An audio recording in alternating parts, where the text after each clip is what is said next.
How to bluff 3-bet effectively in poker. Have you ever wondered how to pull off a successful bluff when you decide to 3-bet in poker? Bluffing a 3-bet can be a tricky move, but with the right strategy, it can be a powerful tool in your game.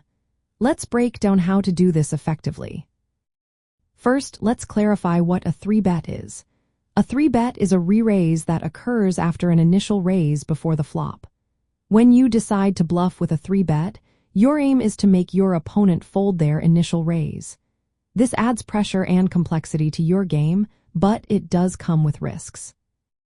To start, you need to choose the right hands for your bluff. Look for hands that block your opponent's likely calling range. Hands that contain an ace are great because many players call 3-bets with aces. Suited and connected cards, like suited ace-5 to ace-9, are also good choices.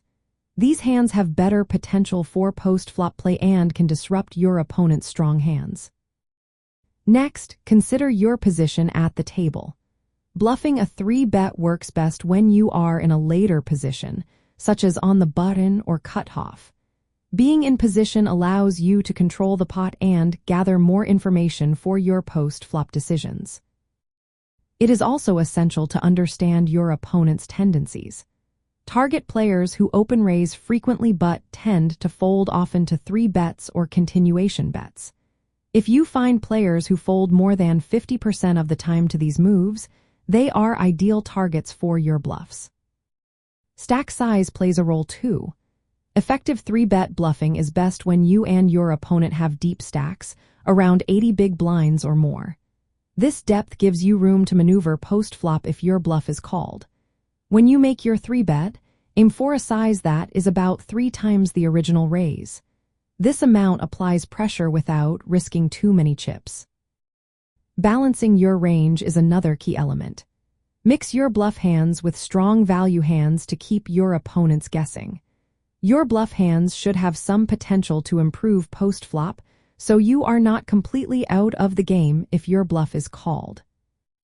Start small and practice your bluffing in late positions and at lower stakes.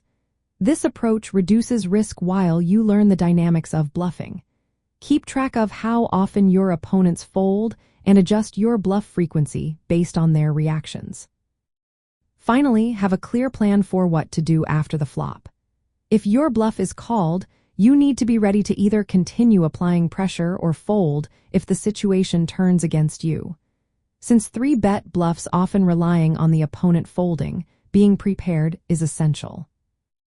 In summary, effective bluffing in a 3-bet situation involves selecting the right hands, considering your position, targeting the right opponents, managing stack sizes, balancing your range, practicing in lower stakes, and having a solid post-flop plan. By following these guidelines, you can add unpredictability to your pre-flop strategy and become a more challenging opponent at the poker table.